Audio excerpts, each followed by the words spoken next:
प्रकृति की ओर।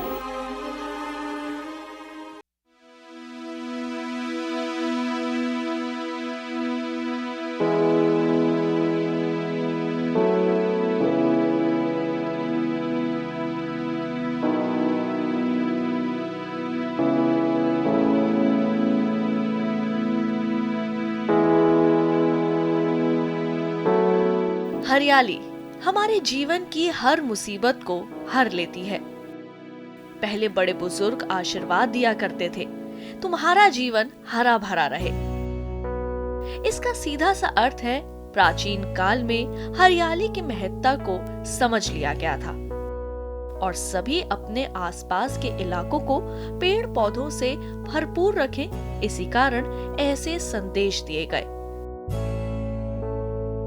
तो क्या इतिहास अपने आप को दोहरा रहा है? नमस्कार, स्वागत है आपका प्रकृति की ओर के एक और एपिसोड में। जी हाँ, इतिहास अपने आप को दोहरा रहा है और ये ज़रूरी भी है। हरियाली जितना हमारे आसपास रहेगी उतना हमारा जीवन खुशहाल बनेगा और जितना हमारा जीवन खुशहाल बनेगा, उन्नति उतनी ही जल्दी हमारे करीब आएगी। ये बात समाज का एक वर्ग तो समझ चुका है, लेकिन आज ज़रूरत इस बात की है कि हर एक इंसान ये समझे कि कुदरत के समीप रहने के कारण ही हम अपनी भविष्य की पीढ़ियों को एक खुशहाल जीवन दे सकते हैं। सारी दुनिया में बढ़ते ईंटों के जंगल के कारण पेड़ों की संख्या में तेजी से गिरावट आई है। इसे शब्दों में कहें तो रोजगार की तलाश में बड़ी मात्रा में इंसान राजधानी नगरों और औद्योगिक शहरों की ओर पलायन कर रहे हैं।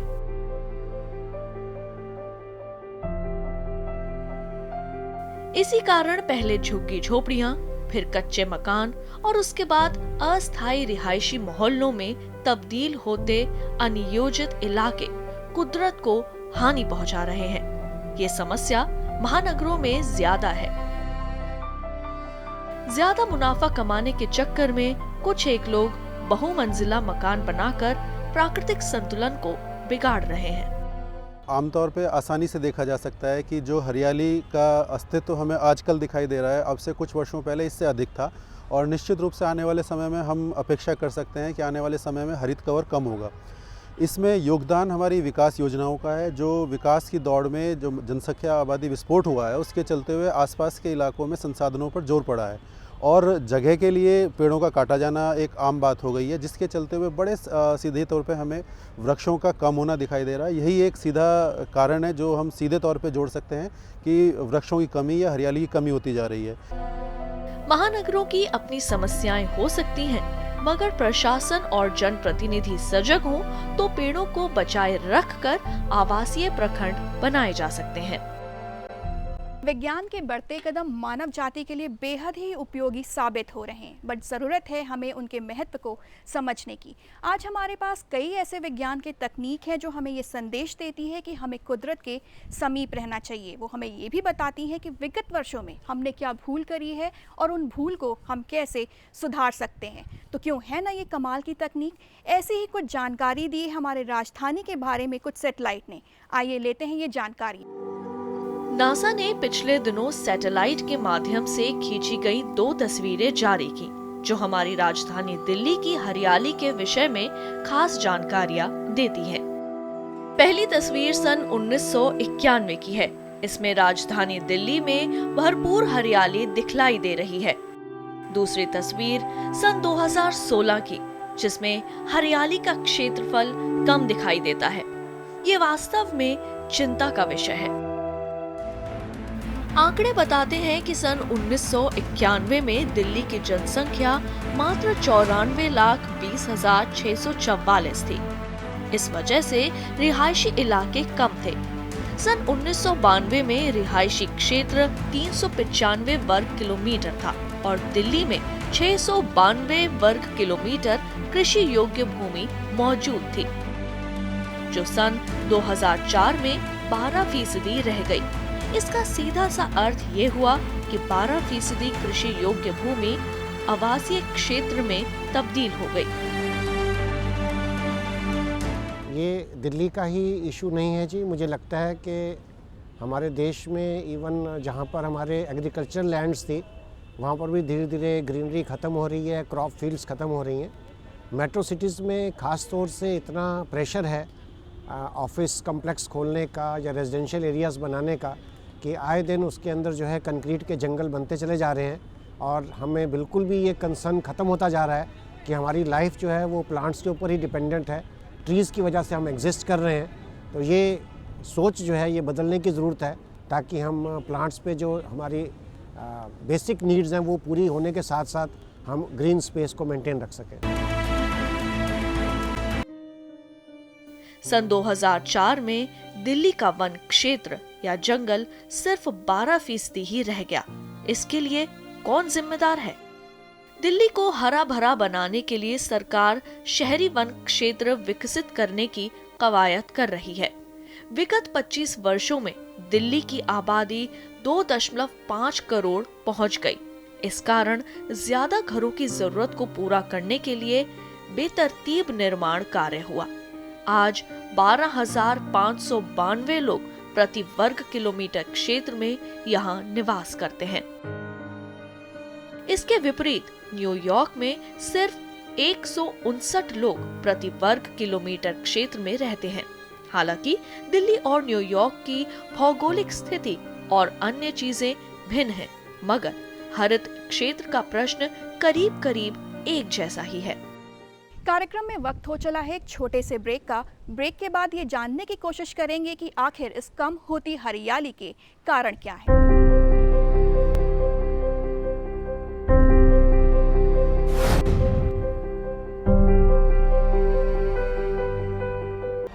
प्रकृति की ओर।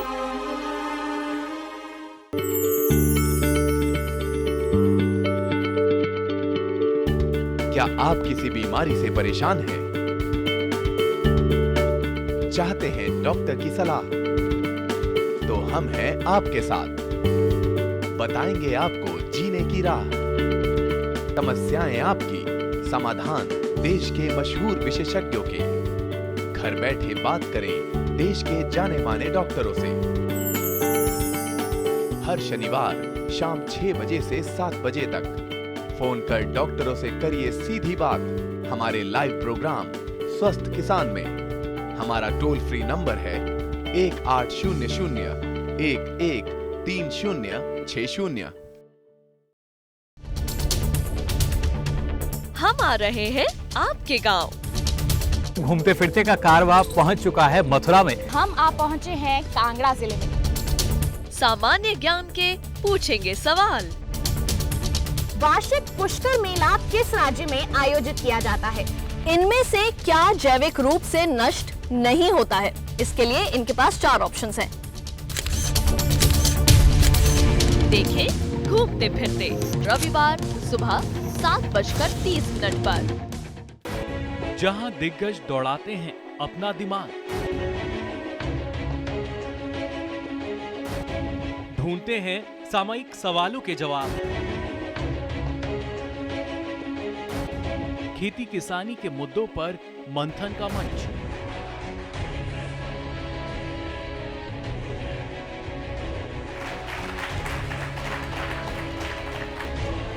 देखिए बात संवाद हर शनिवार सुबह 11 बजे। प्रकृति की ओर।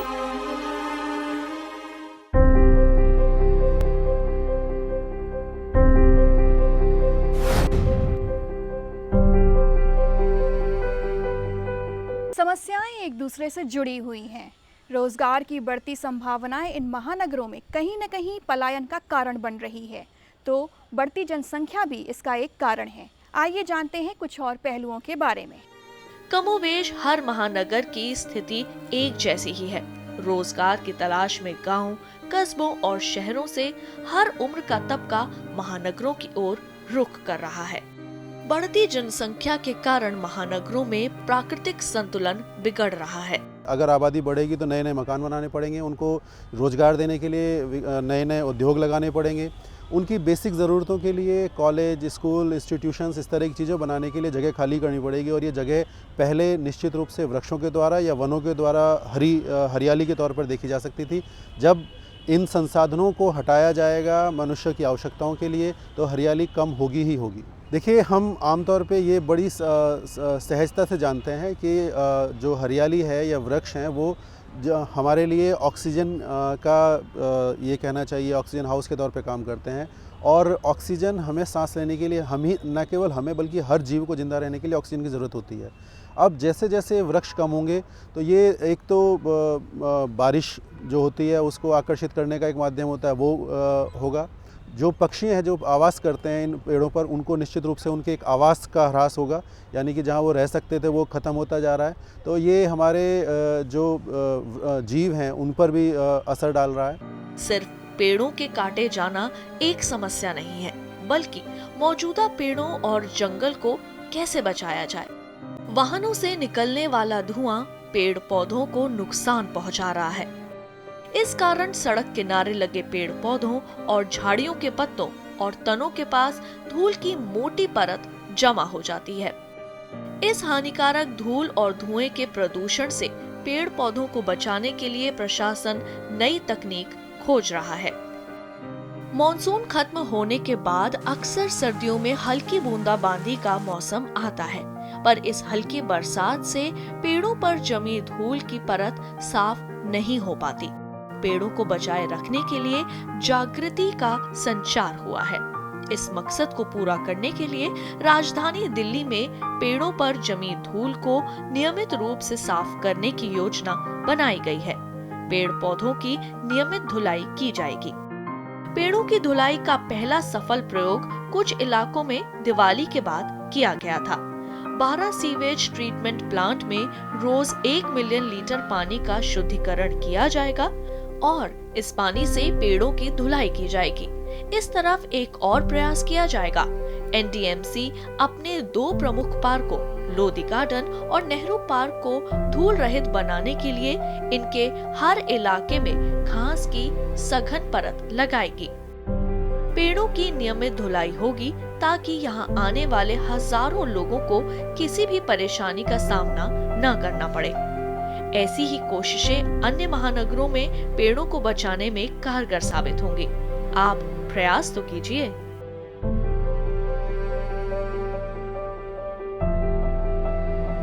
हमें अपनी सोच बदलनी होगी।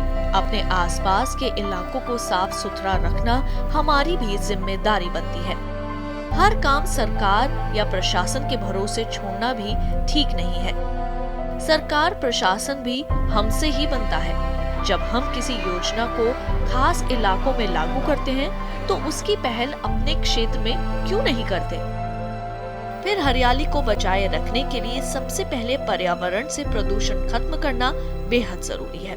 कार्यक्रम में वक्त हो चला है एक और छोटे से ब्रेक का। ब्रेक के बाद लेंगे कुछ और जानकारी। देखते रहिए कार्यक्रम प्रकृति की ओर।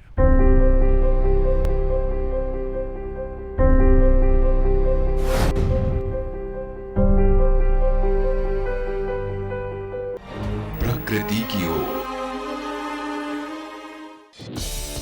किसानों से होंगे सवाल, देंगे सटीक जवाब तो जीतेंगे किसान कप।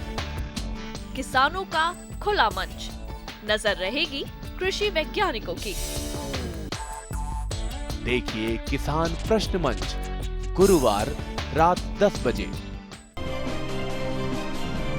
बीमारियों से कैसे बचेगी फसल, मवेशियों की मुश्किलों का क्या है हल,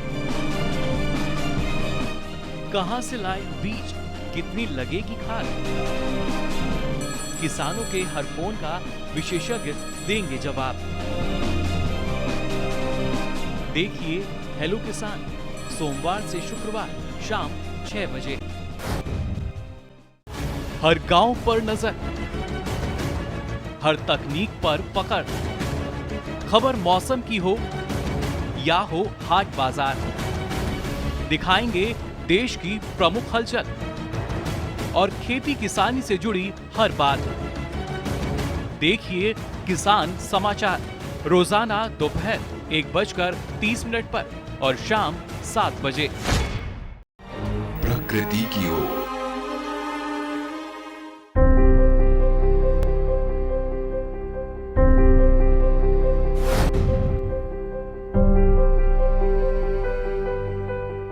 महानगरों के प्रति बढ़ते आकर्षण को कम नहीं किया जा सकता है।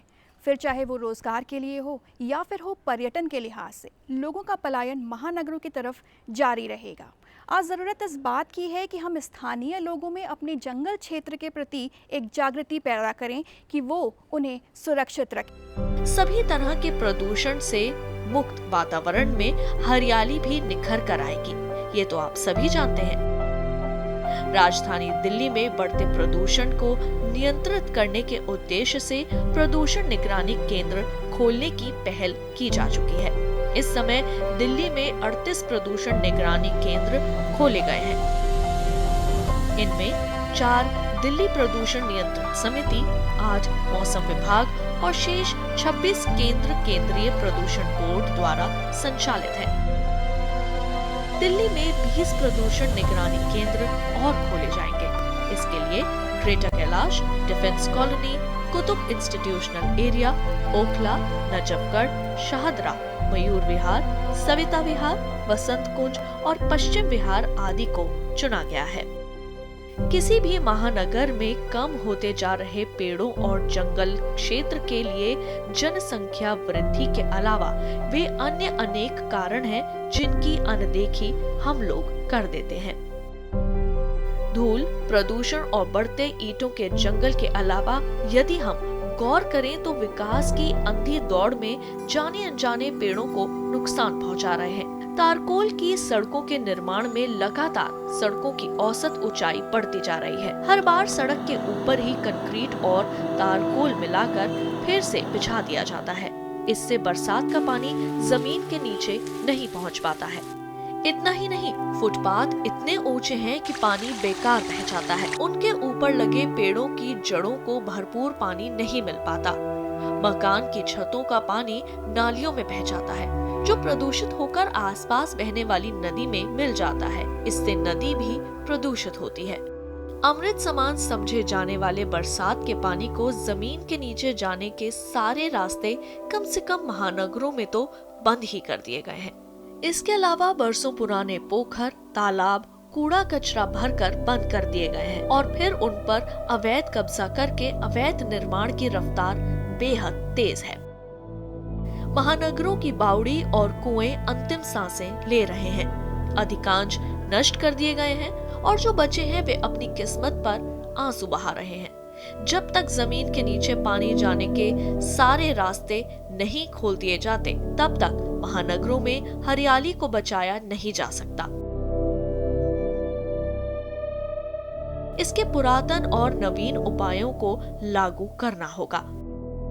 स्कूल लेवल पे हमें इनिशिएटिव लेने की ज़रूरत है कि जहां बच्चों को ये सिखाया जाए और उनके माइंड के परमानेंट इम्प्रेशन इम्प्रिंट हो जाए कि हमें प्लांट्स के साथ कोई छेड़छाड़ नहीं करनी है और ग्रीन कवर जो है हमारा हर समय मेंटेन रहना चाहिए।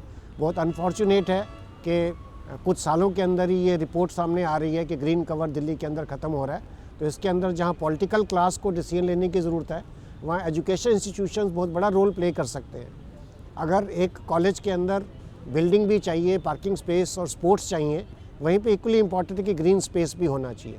और जो हमारी एजेंसीज़ हैं जो किसी भी इंस्टीट्यूशन के लिए, चाहे स्कूल हो या कॉलेज हो, उसका लेआउट प्लान कंफर्म करती हैं कि क्या होना चाहिए।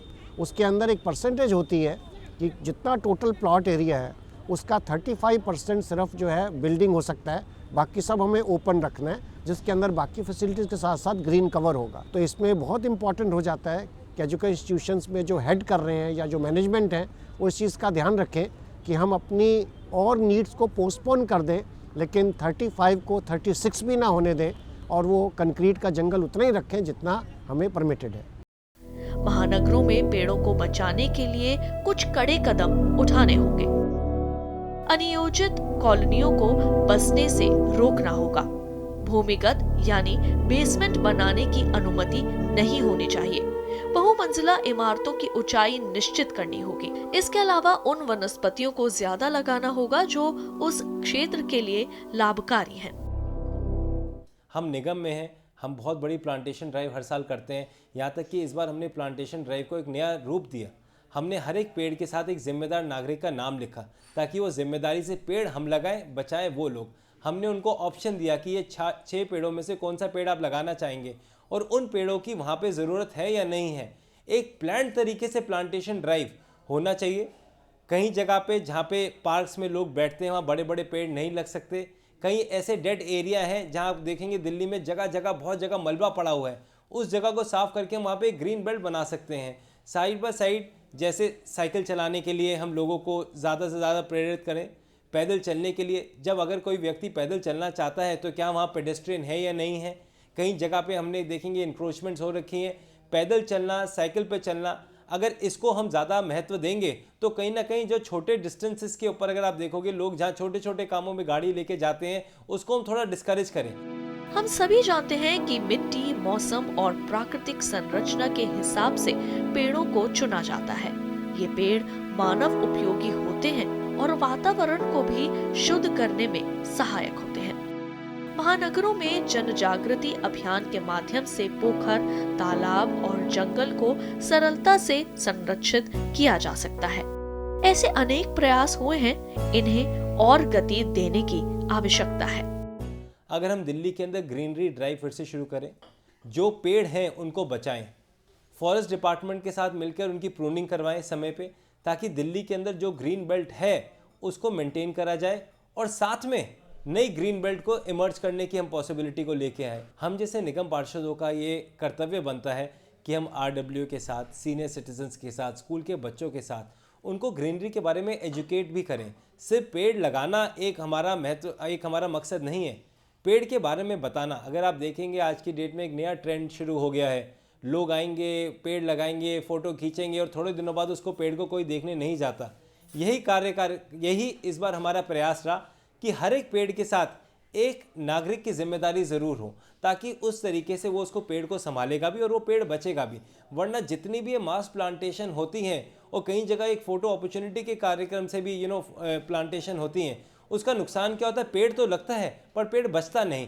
तो हर एक तरीके को एक सिस्टमेटिक तरीके से हम लेके चलें, लोकल RWAs को जोड़ें। कई ऐसे नागरिक हैं जो अपने क्षेत्र के अंदर हरियाली चाहते हैं और हरियाली को बचाने का प्रयास भी करते हैं, वहाँ सरकार की जिम्मेदारी बनती है कि हम उनका साथ दें। मनुष्य सच्चे दिल से कोशिश करे तो सफलता अवश्य मिलती है।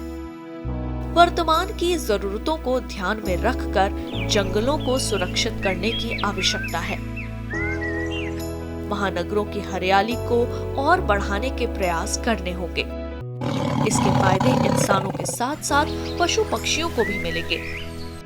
हम सभी इस सृष्टि का हिस्सा हैं और पेड़ पौधों के साथ साथ पशु पक्षी भी जंगल का अहम हिस्सा है। ये सभी प्रकृति के संतुलन को बनाए रखने में अपनी अपनी भूमिका अदा करते हैं।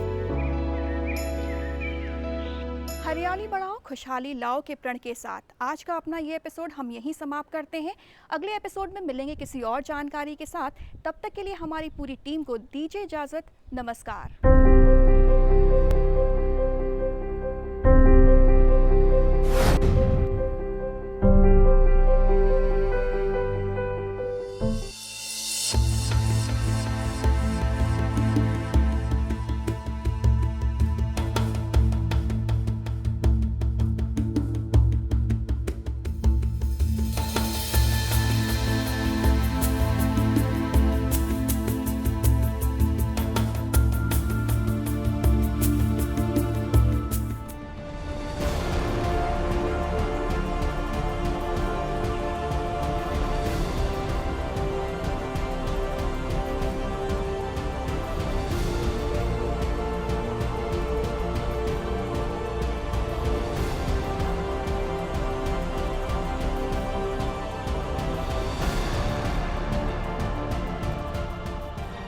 प्रकृति की ओर।